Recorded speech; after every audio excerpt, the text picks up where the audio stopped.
vessel damage, or a TIA. Don't let them dismiss it as just stress. Now, the first sign is about routine and memory sequence. The second sign is much more physical, and it often happens late at night or early in the morning, in the quietest part of your home. It's the second symptom doctors often mistake for restless leg syndrome or low blood sugar. It involves walking, and it directly threatens your dignity and your ability to navigate your own space safely. Let's look at sign number 2 right now. The tragedy of the silent stroke is not just the brain damage itself. It is the fact that the signals are often so small, so gentle, that we ourselves dismiss them long before the doctor has a chance to confuse them with simple aging. We tell ourselves we are just tired. We say, "My knees are bothering me." We blame the bad sleep last night. But these tiny, often daily signals are exactly what you must watch for. If you are holding the phone right now, commit these 3 physical signs to memory. They are the quiet alarms that require immediate attention because they represent damage occurring in the deep vessels of the brain, the damage that prevents you from keeping your independence. Buartes sign 1, the sudden shift in your steps. The first sign is a subtle change in your balance or gait.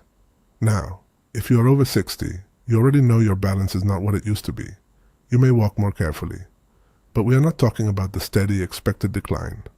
We are talking about a sudden new clumsiness, a surprising shift.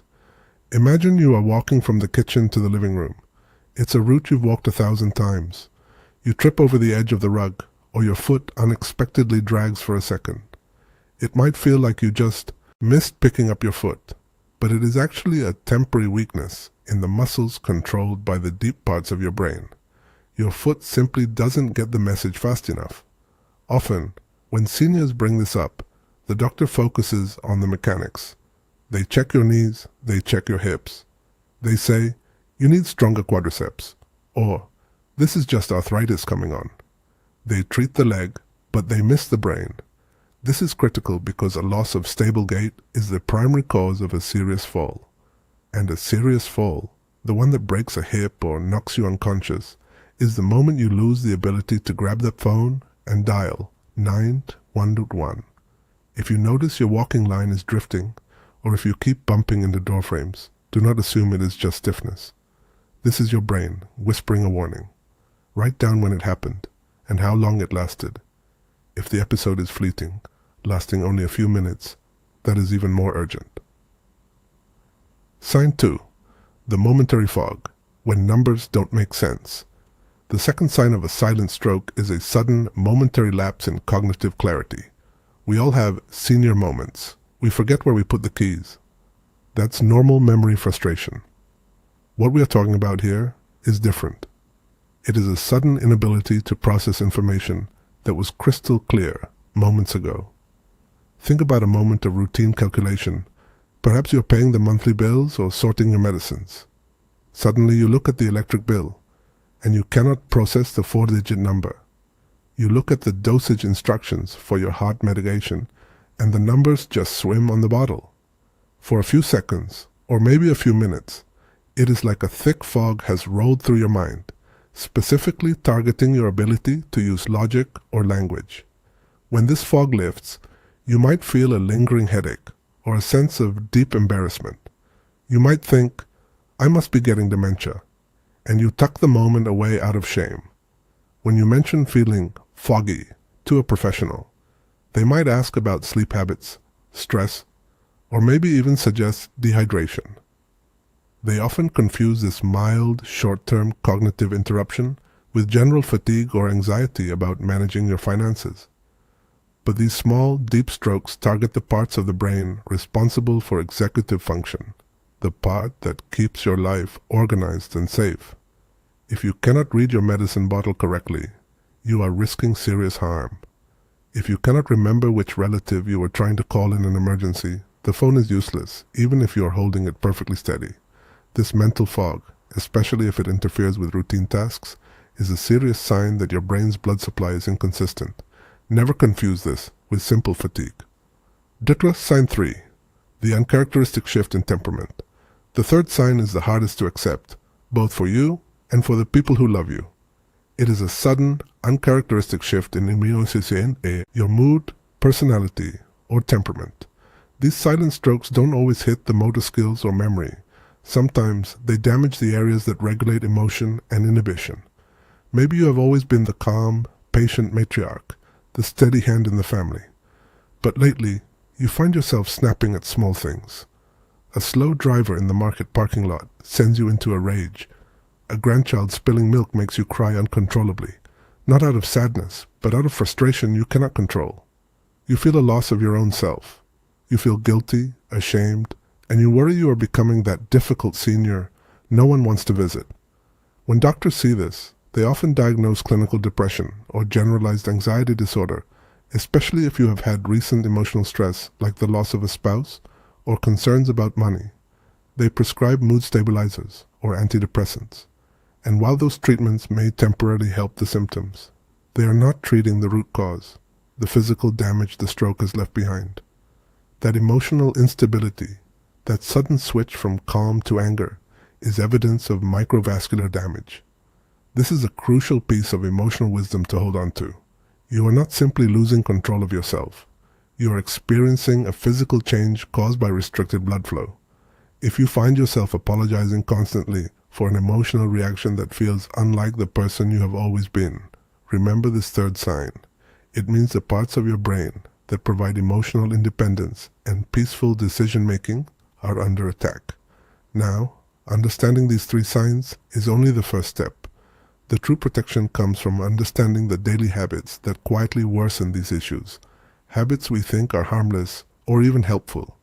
In the next part, we will discuss the 3 specific foods and 2 common habits that create this deadly confusion, increasing both fatigue and the risk of a silent stroke, and how small changes can start clearing the fog today. We've talked about the creeping weakness and the momentary mental fog, the first 2 whispers of a silent stroke, often written off as just getting old or needing more B vitamins. Now we get to the third signal. This is perhaps the most frightening one, because it directly threatens your independence in the most immediate way. It threatens your ability to stand on your own 2 feet. This third sign is sudden, unexplained difficulty with balance, coordination, or persistent vertigo. Again, this is not the common dizziness you feel when you stand up too fast. That's often just blood pressure adjusting. This is different. This is a sensation where you're performing a simple, routine action. Maybe you are reaching for the coffee maker on the counter. Maybe you are walking from the living room into the kitchen, and the room suddenly, briefly, tilts. You feel a profound, sudden instability that forces you to grab onto something nearby. The edge of the counter, the back of a chair. It might last only 5 or 10 seconds, but in that moment, you are terrified. You are not just dizzy, you are losing your anchor. This is the silent stroke attacking the cerebellum, the part of your brain that coordinates movement. If you bring this up with your doctor, they may try to blame the inner ear. They might call it benign positional vertigo. And sometimes they are right. But here is where you must trust your inner wisdom and the pattern we have discussed. If this sudden tilting or unsteadiness is accompanied by the other symptoms, the strange, fleeting numbness in your hand, or the sudden inability to remember why you walked into the bedroom, you're seeing a pattern. You're seeing a cluster of warning signs. The danger isn't the symptom itself. The danger is the authority gap. The doctor sees an isolated complaint. They hear, "I felt a little dizzy yesterday." They do not see the larger story that is unfolding in your daily life. The fact that you also dropped your reading glasses twice this week for no reason, and that you had a moment of confusion at the gas pump on Tuesday. When a physician attributes everything to fatigue or age, they are dismissing the whole picture. And that dismissal is what we must actively guard against, because protecting your independence means being the primary investigator of your own health. So how do we defend ourselves against this kind of benign dismissal? We bring evidence, not just anecdotes. When you experience any of these 3 signs, the numbness, the confusion, or the sudden tilt, I want you to immediately write it down. Do not trust your memory. Get a small notebook, keep it by the phone, or in your purse. Write down exactly what time did it happen, what were you doing, and crucially, How long did it last? Did the balance issue resolve in 10 seconds? Or did it make you feel weak for an hour?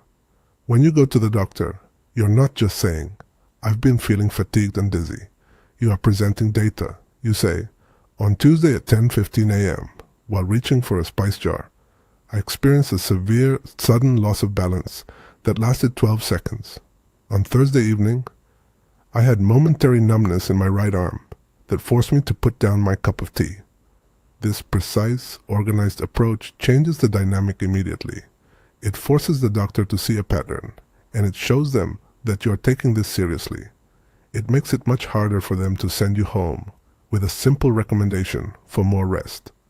Remember, our goal is to remain healthy enough to remain independent.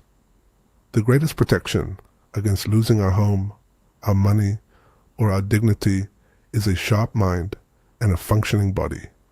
We've now covered the crucial physical and cognitive signs that often get missed. We've secured the first, most fundamental layer of protection, recognizing the danger. But protecting our independence isn't just about avoiding a stroke. It's also about avoiding the other silent dangers that threaten our security, especially regarding our homes and our finances. The next great vulnerability, often more painful than any physical ache, is the silent stress caused by poor financial boundaries, especially when it involves family. In the next part, we are going to pivot from protecting your brain to protecting your bank account. And the one crucial sentence you must rehearse now, to avoid sacrificing your retirement savings for an adult child. We have covered the 3 subtle shifts that mimic simple tiredness but scream for immediate attention. Now we must talk about the moment it happens, the 60 seconds that determine your next decade. It is one thing to know the signs, but another entirely to act when your body is betraying you, and your mind is struggling to form a sentence. Remember the fear we discussed, the fear of holding the phone but being unable to dial? We overcome that fear with preparation. First, your emergency contact list must not be hidden in a drawer. It belongs taped inside your kitchen cabinet door, next to the tea bags. Include 911, or your local emergency number, your primary doctor, and the 2 most reliable family members. Second, if you feel that sudden, localized numbness, the odd balance, or the mental fog, do not wait to see if it gets better. Time is oxygen.